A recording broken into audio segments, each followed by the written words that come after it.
Welcome to the Regional Vice President Meet the Candidates for the Northeastern region. For those that are in attendance that are here to hear for the candidates and their set questions that are going to be asked. If you have a separate question outside of the set questions, and if time allots, please enter those questions into the chat and we will be moderating those questions.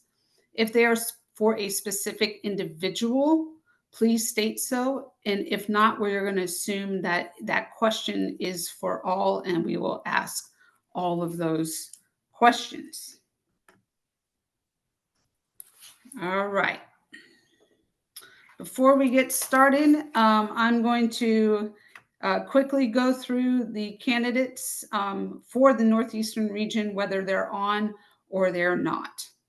We have Marvin Boone for Capital Regional Vice President, Angie Jones for Eastern RVP, Devin Varela for Empire RVP, Kelsey McAllister for New England RVP, Robert Fosdick for Niagara RVP, and Michaela Florence and Quentin Kaminsky for Steel Valley. Steel Valley is the only one that is contested thus far.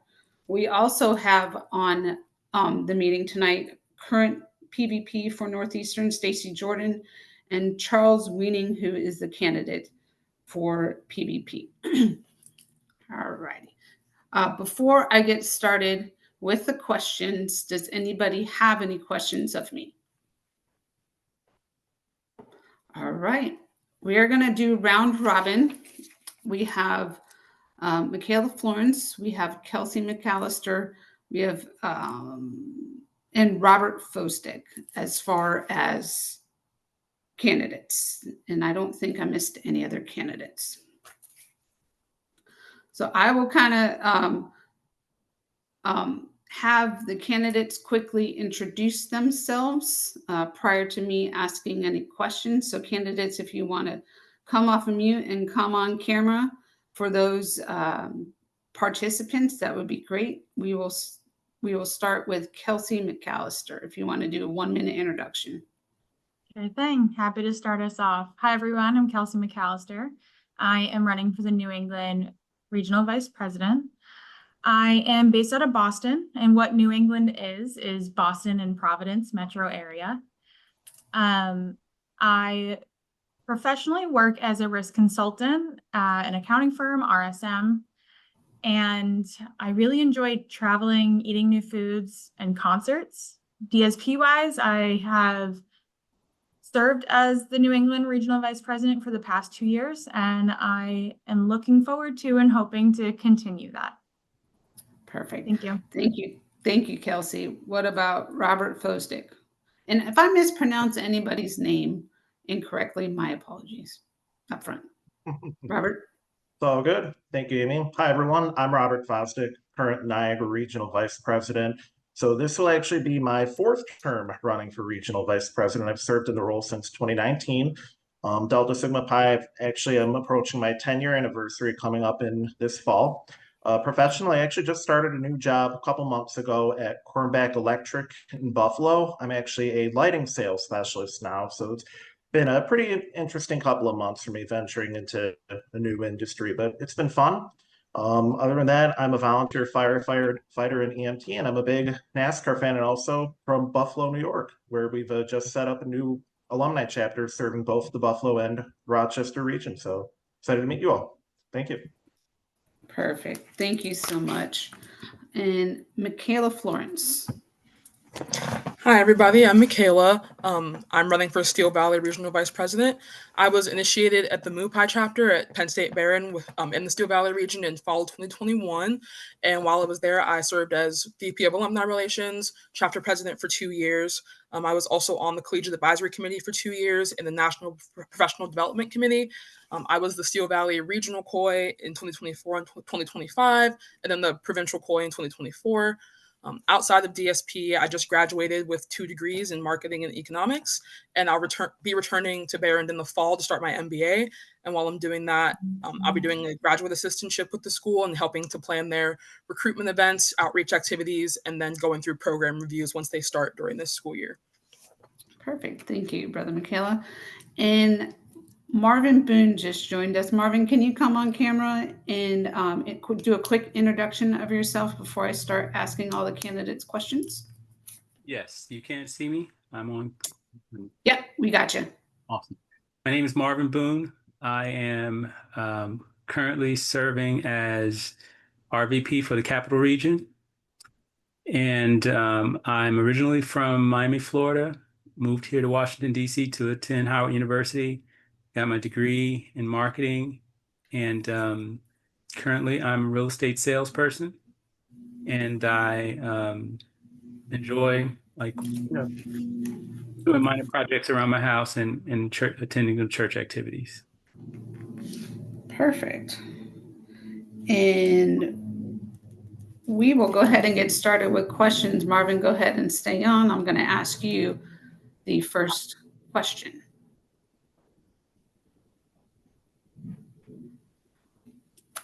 What is your why for wanting to be RVP? My why for wanting to be RVP or wanting to be RVP for another term is to really put myself in a position where I can make a difference, where I can actually bring change to not just collegiate members, but the fraternity at large. And I see this as an opportunity to do that with fidelity. Yes, that's my why. Perfect. Thank you so much. Michaela, same question. What is your why? So, sorry. Go ahead. Okay. For me, over the last couple of years, being on the committees and in the roles that I've been in within the fraternity, I've really kind of developed a passion for helping other chapters and helping collegiate chapters stay strong in what they're good at. It also, DSP for me, was really a group of people that saw potential in me and helped me grow. The person that I was before I joined in my very first semester of college is definitely not the person I am now. I've grown a lot since then, and I'd say 80-90% of that is because of DSP and what I've done here. And in order to continue having those opportunities for other college students, we need to make sure that our chapters are staying strong and that they have that support to lean on within their chapter. So as RVP, I want to be able to help them do that. And also just setting an example that you don't have to wait until you're 5, 10, 15 years out of college to take on a role like this, that there are young alumni who are just as qualified to do these types of things, that you don't have to take that linear path of like going through assistant DD and then being a DD and then becoming RVP, that there is a lot of knowledge within the young alumni base. Thank you. All right, Brother Fosdick, what is your why for running for RVP or continuing for RVP?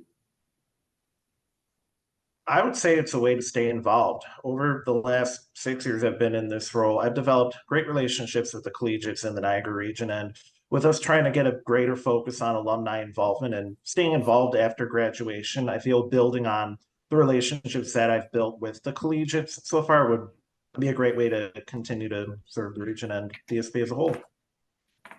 Perfect. Thank you. And Brother McAllister, what is your why?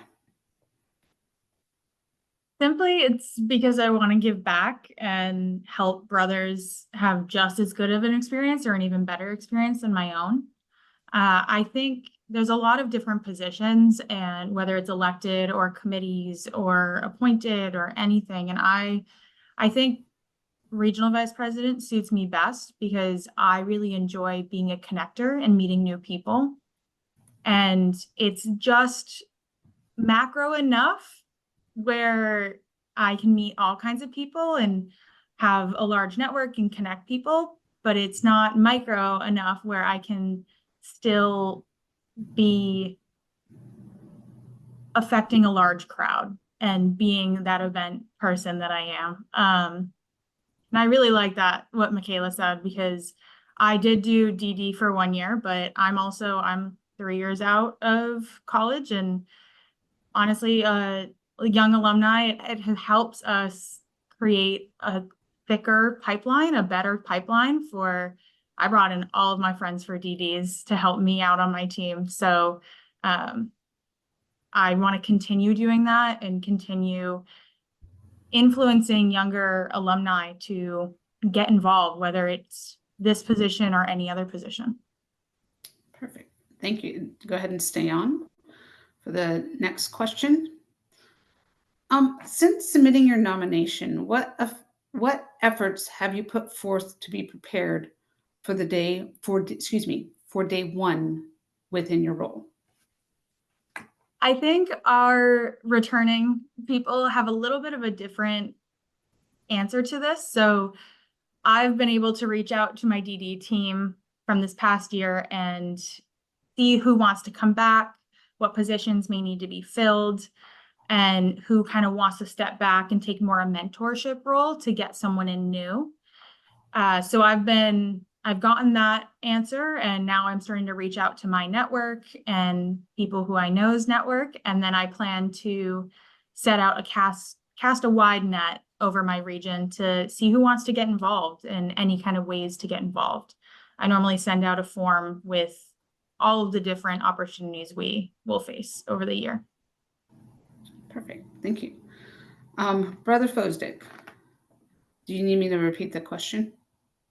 No, I was going to echo off of what Kelsey said. It's really a matter of seeing who wants to return, who's still been serving in a role if they want to come back, or if we have to find new people, and really just starting that connection with the incoming chapter presidents, with the advantage having worked with them before, kind of not having to start at square one, just kind of building on what's been done and keeping up with just happenings in the fraternity, especially legislation at GC, just knowing what's going on and then going from there.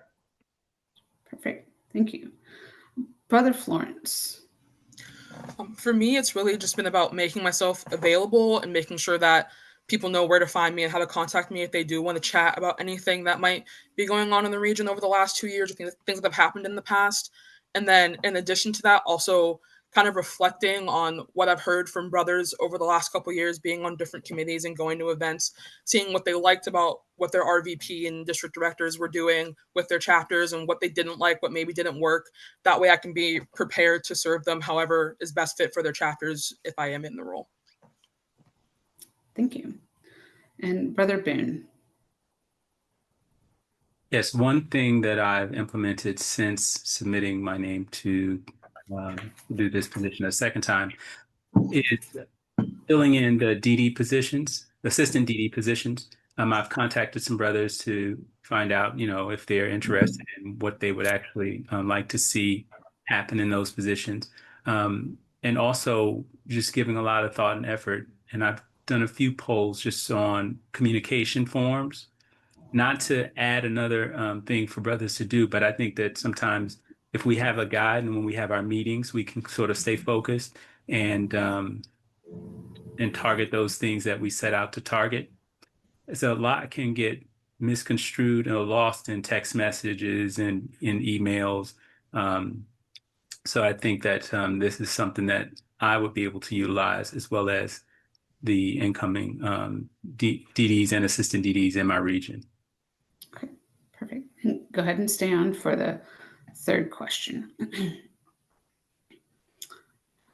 How would you plan to set expectations, provide resources, and hold your team accountable?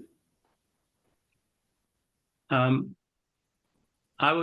plan to hold my team accountable, first of all, with check-ins and just me making myself available when they need me, questions, or setting aside some time that we would do a weekly meeting or even a bi-weekly meeting.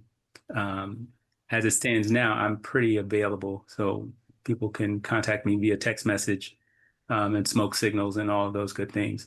So, but on another scale, just really letting brothers know, hey, I'm here. If you need something, bring it to me. If I don't have it, then we'll find it together, and really letting brothers know that it is really a team effort. Like, yeah, I may be the RVP, but it's still a team and we need to work together. So.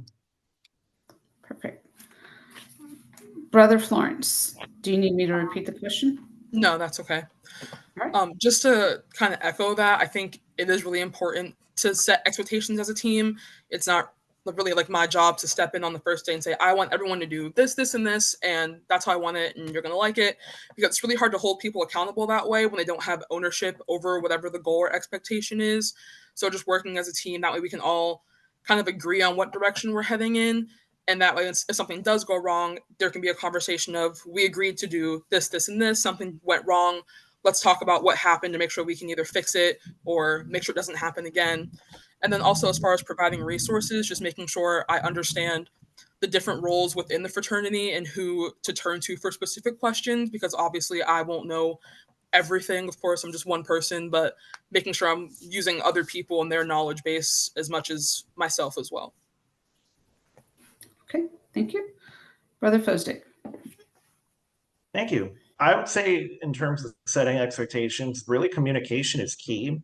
I try to give, whenever setting expectations for the team, depending on what we're trying to do, it's really just giving specific steps and specific outcomes, what I want to see. And in terms of providing resources, I know I'm a big hyperlink fan. So whenever I ask somebody to do something, I always try to find what online resource or whoever they would need to speak with, try to provide that in the email and highlight it too. And yeah, that was, what was the third part of the question again? I feel like I'm missing something there. Sorry. No worries. How would you plan to set expectations, provide resources, and hold your team accountable? Okay, hold team accountable.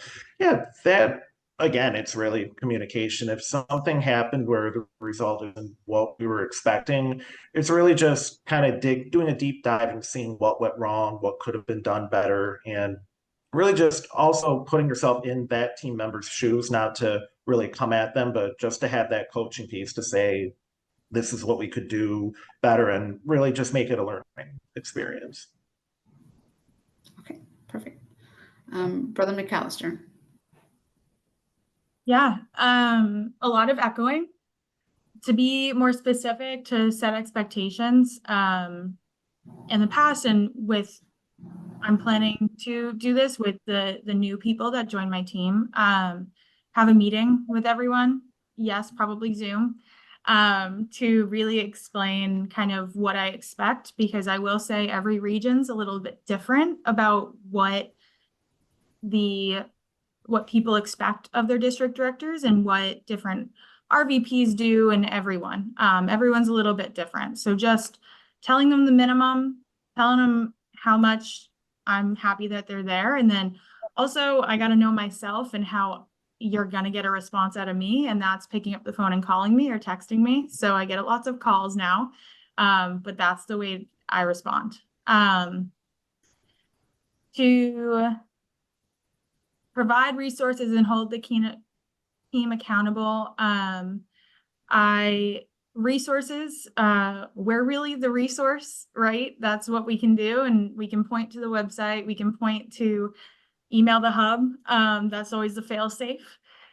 But I will plan to send out an email to all members in my region with my name, my phone number, my email, and a picture, so they know what I look like and any events that we're expecting to come up, to hold my team accountable. So in the past 2 years, I tried 2 different ways. 1 year different, like each year I did something different. The first year I held monthly meetings for the district directors. Not all of them came every time, but it was really useful. And sometimes we even chatted when the chapters didn't have anything going on or any problems that were heard of. And then the second year I did more check-ins, just when necessary, when there were due dates in the hub and different things like that. And I pulled some feedback, and with the newer district directors, of course, they found the monthly meetings were extremely helpful because they could learn from each other and bounce ideas off of each other. And we really pooled the things that we hear from the chapters. So it felt more like a full region than individual advisors. So I plan to do that this next 2 years. Okay, perfect. And stay on for the next question. All right, next question is, where do you see the biggest opportunity for impact in our organization over the next 3 to 5 years? Okay. I didn't know about this question. If you Where need, do I if you need time to think about it, go to take your time.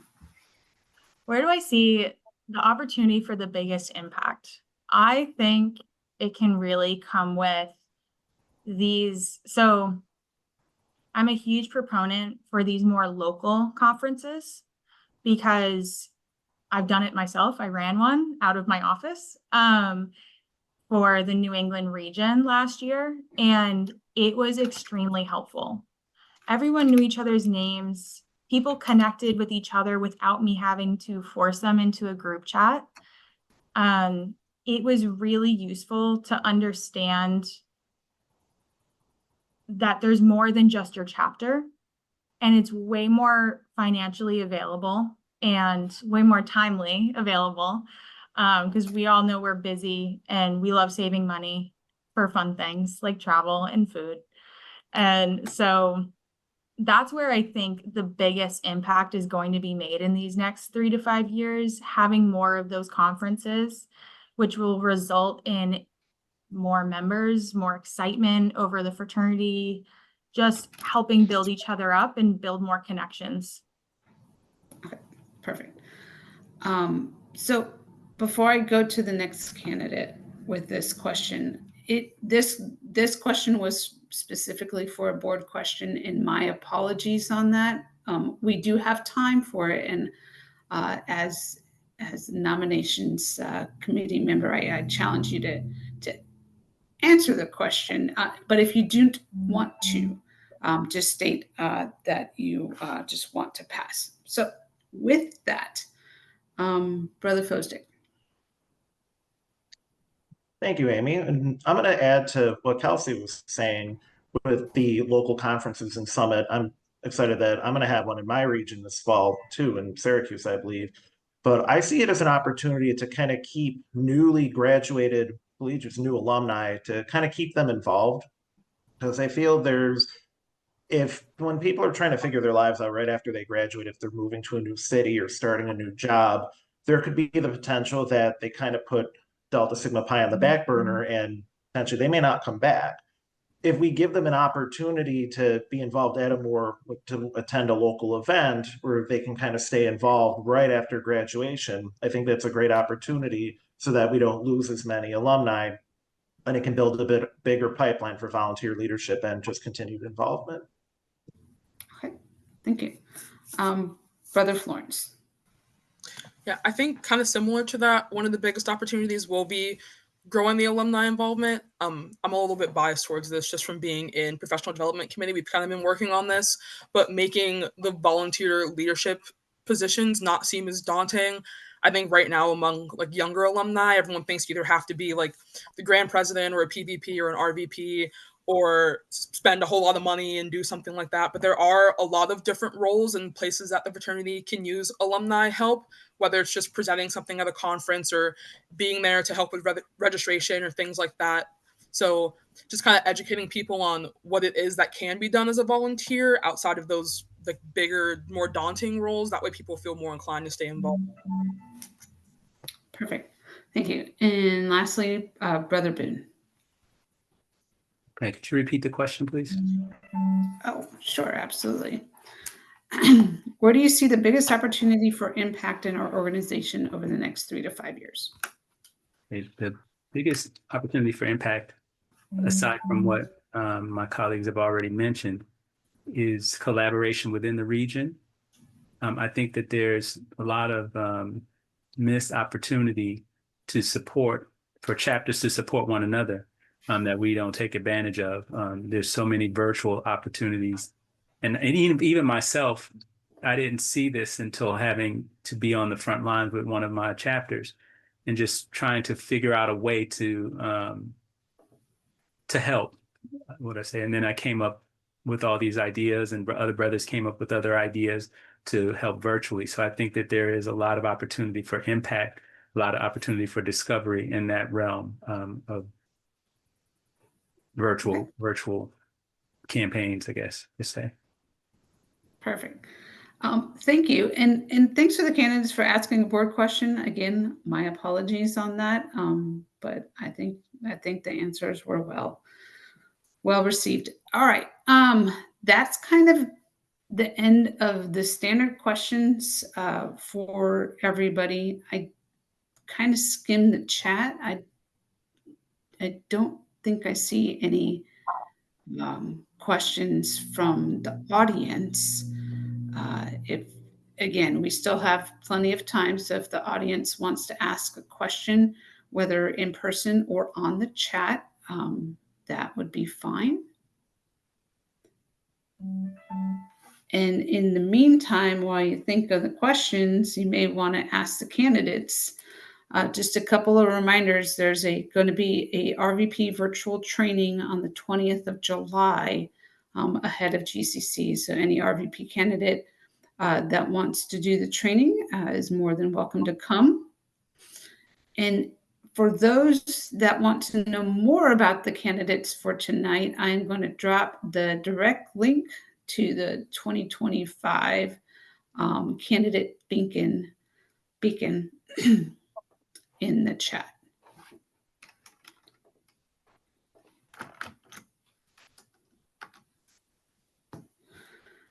All right. Any questions? Any gripes or complaints? I'm an equal opportunist here. No, I just want to say thank you so much, Amy. It's very nice to meet you. Nice to meet you, Kelsey, and I will see you at GCC. Definitely. All right. We do have one question. Let's see. And Kelsey, go ahead and stay on and I'll ask it all the others. Is, how do you communicate difficult decisions or changes to a team or stakeholders? Yeah, pulling from my experience, I think about this question in two ways. There's difficult conversations that you have to have with your team. And then there's also changes to the fraternity bylaws and legislation that needs to be funneled down. So on the first side, with the difficult conversations, I've had to have them. And what I do is I text and set up a call, and then we just talk. Try to hear out the side, ask a lot of questions, but give feedback. And then it's always best, and there's always room for improvement. So I always also give myself feedback on how I could have helped the situation better. When I think about how to kind of break the news that things are changing, regulations are changing, all about that, it's definitely, you gotta, one, communicate the change, but then also communicate the why. But sometimes, maybe I don't agree with it, but the why is given in our legislation, and there's ways that every change that is made, it is supposed to be positive. And also explaining not only what could be positive from this change, but also why the change was made, like the negatives of the process before. Just really take a holistic view of the situation and try to communicate that, talk it through, hear out everyone's perspectives. All right, thank you. Brother Fosdick, what about you? Do you need me to repeat the question? No, I believe I got it here. Yeah, I think it's really a matter of whenever you're addressing a difficult situation, it's try to gather as much information that you can, whether if it's a difficult conversation with a member of your team, try to see it from their point of view, but definitely get all the information that you can. And when it comes down to communicating a change that's been made by the fraternity overall, again, just really emphasize the why and just be open to feedback and be understanding of how people are going to feel about it, and also be willing to provide resources if they want to talk to higher ups in the fraternity, like central office, or just to get a better understanding or provide that feedback. Really just offer that opportunity. All right, thank you. Brother Florence. Yeah, I definitely agree with what's been said so far, but also just to add on to that, making sure that, if someone does have feedback and they tell you that they don't like something or they give you their opinion on it, making sure that if you tell them that you're gonna like share that with somebody higher up or take it back to whoever made the decision, making sure you actually follow through on that. That way they continue trusting you to do that, because we are here to represent our team and our chapters and the volunteers in our area. So obviously they need to trust us to represent them properly and share how they're feeling with the people that we're more directly connected to. And Brother Boone. Okay. Well, I think when you start out with the team, really giving them an understanding of how you manage, how you operate, and helping them to understand that, okay, I'm going to just tell you like it is. It won't be in a disrespectful way, but I think sometimes people appreciate a direct approach, like, okay, this is what it is, this what's happening, and this is what we got to do about it, as opposed to always erring on the side of caution or wanting to sugarcoat something because we're worried about feelings. And sometimes feelings will cost us more in the long run than just being direct about what the problem is or what's going on. Now, I think that there's always a way to respectfully communicate something direct. Okay. Thank you. All right. Any other questions? Let's see if there's any other questions in the chat. I don't see any. Anybody want to pipe off your microphone and ask a question?